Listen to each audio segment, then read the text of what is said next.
شاركة بلعت كبحة تجابنا بسم الله. هو في كوين مش ما قوي نصدر مو. halkan waa qaybta sare ee biyo-xireenka degmada Balcad. بلعت واحد أحمر وبيجا شبيلة بيس عاشة ليه يا كان.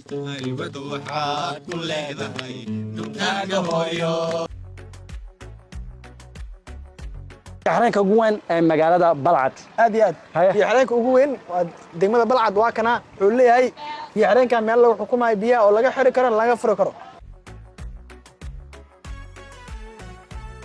halkan waa qaybta sare ee biyo-xireenka degmada Balcad. halkan aad u jeedaan waa 13 mishiin oo loogu talagalay biyo-xireenka markii biyaha yaraadaan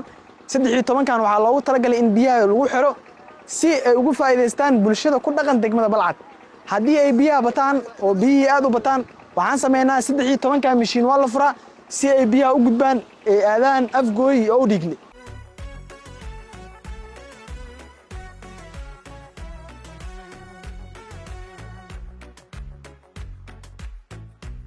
halkan waa qaybta hoose ee biyo-xireenka degmada Balcad. waxaa ku qoran qoraal taariikhi ah. waxaa la dhisay oo la daahfuray 22 bishii 10aad 1980 waxaana dhiseen dawladda Kuuriya iyo dawladda Soomaaliya oo iskaashanayaan ayaa dhiseen. waxaana ku qoran qoraalkan biyo-xireenka waxaa lagu dhisay iskaashiga saaxiibtinimo Jamhuuriyadda Dimuqraadiga ee Soomaaliya iyo Jamhuuriyadda Dimuqraadiga ee dadka Kuuriya.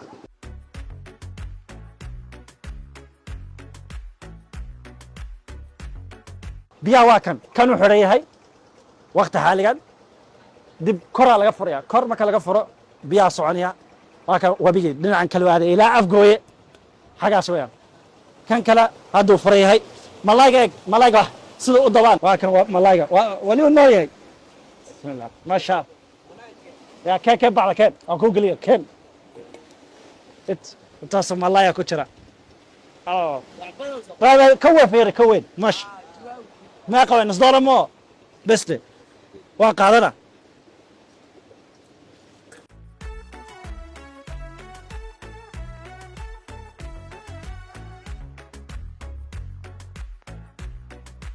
waxaan joogaa mid ka mid ah beeraha ku yaala magaalada Balcad waxaan joogaa beerta ilma Cusmaan Tuni ku soo dhawaad janakii geedisaan ku soo dhawaaw beerteedii maanta dalxiisayaasha ha ku soo dhawaadana beerteedii waa ku maasatay namariya beerta soo aragno waa kana beerta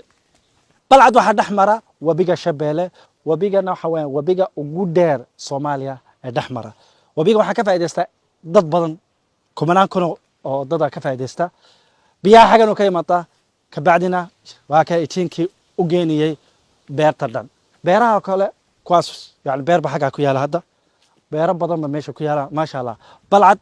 caan wuxuu ku tahay sidoo kale beeraha beerta waxaa ka baxa moos bukeni mooskan waxa weeyaa suugada ayaa lagu sameeyaa dadka ogeyn moos suuga lagu sameeyaa ana waligay man arag laakiin insha Allah marun waa tijaabin doonaa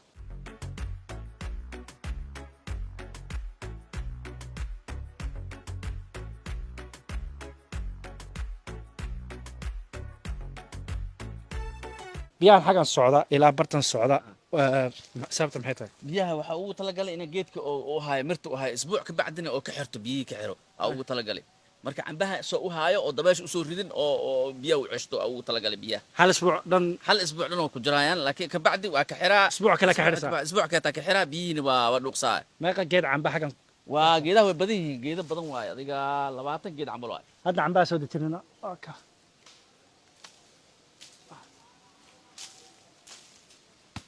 هاكا عمبي ما شاء الله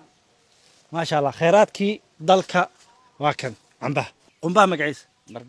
مرداف بيس عاشة وليم ياكن كل يوم صفينيا بسم الله بسم الله بيس عادو بضيع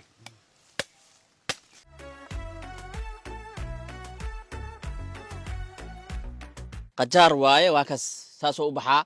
واكس قابكاس بحا قجار واي بيرتو كبحا قجارك بلعت كبحة تجابنا بسم الله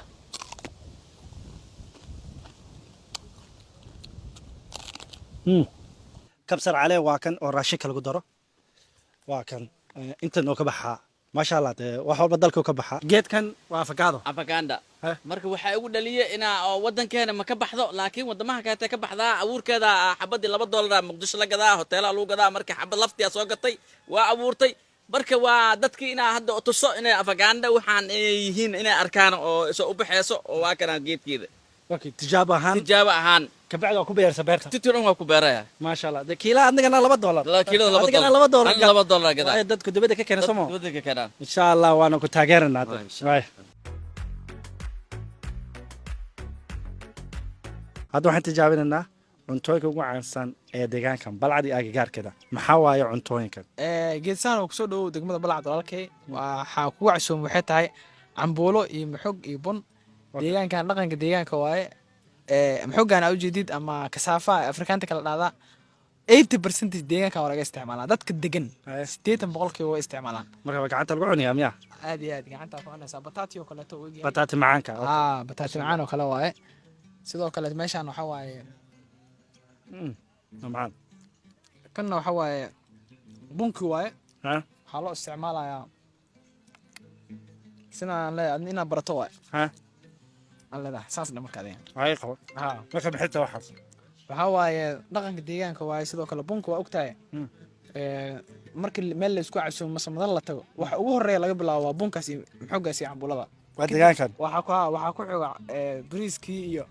madal walbo la isku casuumayo aroos ha ahaato tacsi ha ahaato waa yar kuleen waa laga bilaabaa waxaan san kasaas san ka soo saaraysaa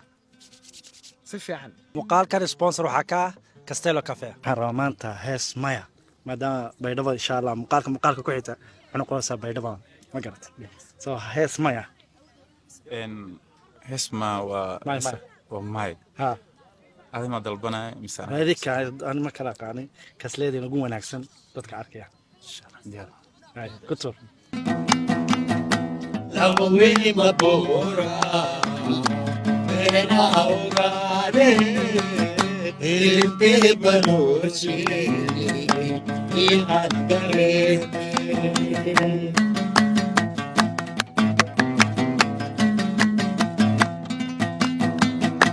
Lawini mabora Mena augare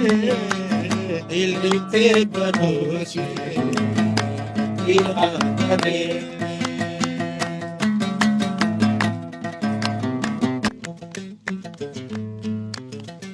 haybad waxaad ku leedahay dhulkaaga hooyo haybad waxaad ku leedahay dhulkaaga hooyo wana lama huraane hagarley wax ugu qabo wana lama huraane hagarley wax ugu qabo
waa ku mahadsantihiin daawashadiina anaga ilmaaminaa subscribe like comment wana muuqaalka soo socota iyo baydhabo